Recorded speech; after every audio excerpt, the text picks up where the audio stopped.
Daniel Markovitch, bonjour. Bonjour. Vous êtes conseiller de Paris. À ce titre-là, la ville de Paris vous a nommé comme vice-président chargé du SIAP. Vous êtes en charge de l'assainissement au SIAP, qui est donc un organisme représenté avec différents membres, dont la ville de Paris. C'est ici le 3e forum de l'action internationale des collectivités. Il y a un engagement nouveau, quelque chose que le SIAP tout d'un coup a décidé de faire sous votre égide. C'est pas nouveau. Depuis le vote de la loi Oudin-Santini, le SIAP est engagé par la méthode du 1% des recettes dans la coopération décentralisée. Nous avons actuellement, dans une quinzaine de pays, plus d'une vingtaine de coopérations avec des villes, des villages. Ça va depuis les Caraïbes jusqu'à l'Extrême-Orient, en passant par le Moyen-Orient, l'Afrique du Nord et l'Afrique subsahélienne. En même temps, donc, nous avons des projets sur l'assainissement, puisque le SIAP est un syndicat d'assainissement. Nous avons des projets donc de dimension raisonnable. Nous sommes engagés actuellement pour plus d'1,2 million € par an dans ces coopérations décentralisées, ce qui n'est d'ailleurs pas le total de ce qu'on pourrait faire. Mais nous avons considéré qu'il y avait encore beaucoup de marge dans le cadre de cette loi Oudin-Santini. En effet, on est à peu près actuellement à 20 millions € de participation des collectivités et des agences de l'eau. On pourrait aller jusqu'à près de 70 millions. Pourquoi est-ce qu'on ne les atteint pas? Parce que énormément de petites villes, de petites collectivités n'ont pas les moyens d'avoir des projets suffisamment importants pour s'investir. Deuxièmement, les partenariats, les conventions, les contrats, tout ça sont un peu compliqués. La recherche de partenaires aussi plus fortunés, l'Association française de développement ou autre.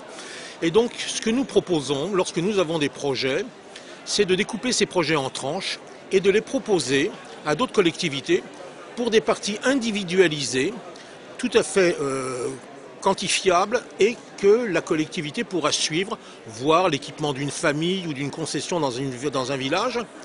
Et ça permettra non seulement de personnaliser l'aide, mais surtout de donner toute facilité à la collectivité pour pouvoir s'investir sans avoir les grandes difficultés qu'il y a à créer des contrats, avoir des partenariats et autres.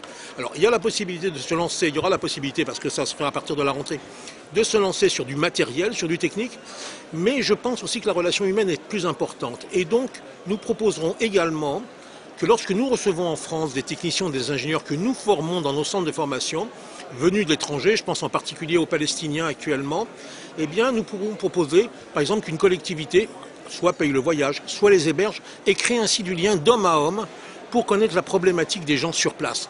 Et ça, c'est tout à fait, à mon sens, irremplaçable.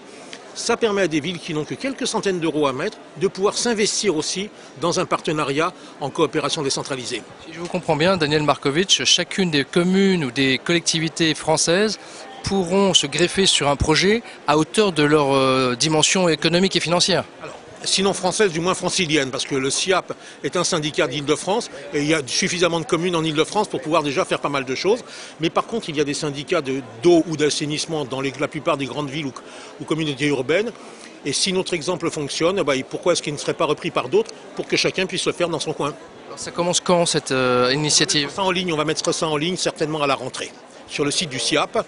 Et donc les partenaires qui seront intéressés pourront venir. Nous ferons de toute façon une lettre circulaire à toutes les communes qui sont partenaires du SIAP, et ça leur permettra de savoir quand est-ce qu'elles peuvent se brancher.